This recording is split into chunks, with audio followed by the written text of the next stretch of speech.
Monday morning, everybody. I'm here fueling up in Salt Lake City, just getting ready to take this excavator up into the mountains. It's nice and warm here.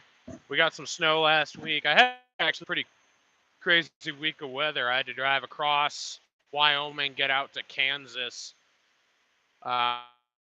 Salina, Kansas. It's like a third of the way across the state or something. It's the furthest I've ever driven east for this company. And then I came back on my way out across Interstate 80.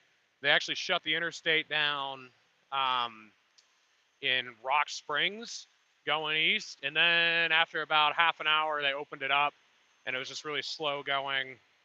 And then I made it all the way through Wyoming. And it was funny because they had sections of I-80 closed the further east you go. But as I approached them, they slowly were opening up.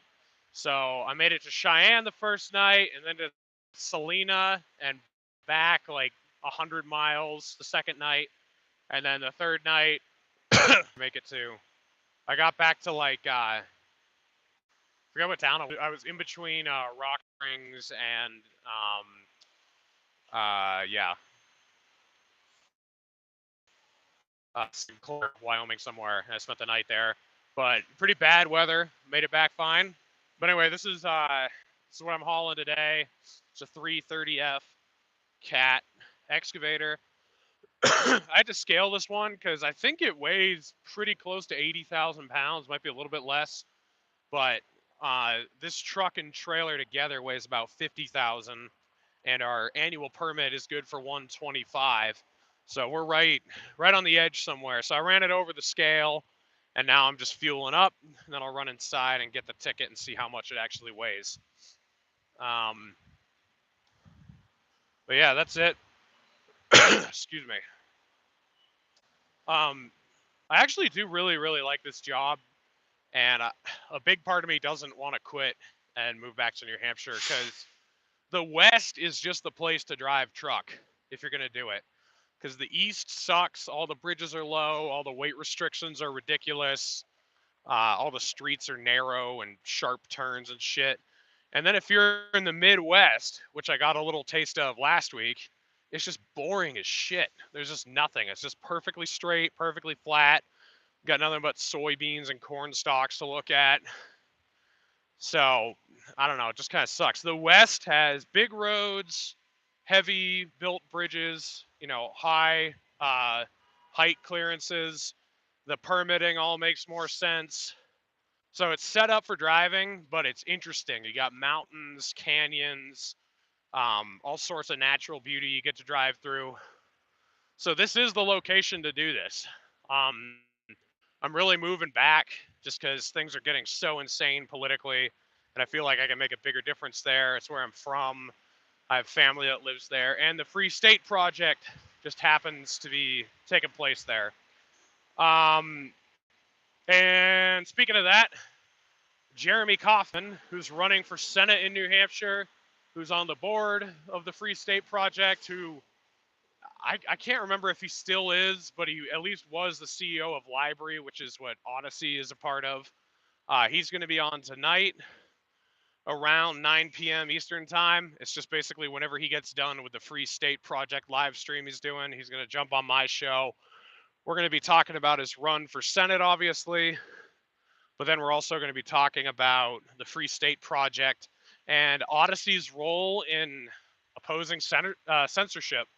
RT News is banned off of like everything, almost everything except Odyssey at this point. Depending on what country you're in, it's banned off of Telegram in some places. I think they're banned off of YouTube. They're banned out of the EU completely. So Odyssey is really stepping up here. It's really, I think it could service all of Russia basically, especially RT News. But that'll be a good conversation. We did the Four Horsemen last night. You can check that out if you haven't seen it yet. It was kind of funny. Ryan was sick, and he didn't think he was going to be able to come on because he was super congested. And he came on anyway, and he was kind of hammered because he was drinking so much whiskey, trying to clear himself up. So he kind of let loose. He did probably 60% of the talking, but it was fun. Go check it out. It was a good one. Mike actually came on for the beginning as Rand Paul and as Lindsey Graham. And that was the 1 year anniversary. We started doing these a year ago. So this was our 13th one. We've done one a month. And season 2 begins. I don't know who's going to be on next month. I got some ideas. We got a whole bunch of based people that we all know. We got connections. So those will continue. And no, they're not going to be more than once a month. I'm a capitalist. I believe in supply and demand. We're keeping the supply reasonably low so that the demand stays high. So those will continue once a month. Yeah, that's really about it. Just filling up here, topping off. I don't know. These are weird times we're living in. I remember kind of after I graduated high school, I just felt like life was kind of meaningless. Like I really didn't have any purpose other than enjoying things and traveling and experiencing as much as I could. And I remember thinking like I wish there was some sort of important role I had that I could fulfill here. And I guess that's sort of happened here. Like we're living in exponential times where if you know what's going on and if you know things are bullshit that the establishment is pushing down people's throats, you'll stand up and say something about it. So that's what I'm doing.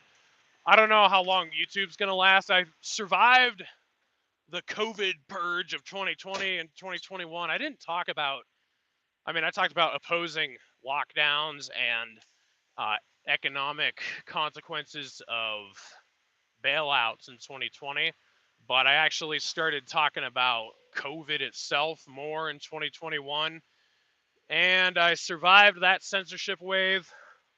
I'm not sure I will survive the Russia phobia censorship wave. So make sure you go follow me on all those alternative platforms, um, especially Odyssey, because who knows how long before they finally nuke my YouTube. But anyway, I got to run, got to go in and get my scale ticket, see if I have to buy a permit because I'm over our annual. But I will catch you guys later. Just stay sane. Don't believe the propaganda. Look for what's actually true. And as always, take care of each other, take care of yourselves.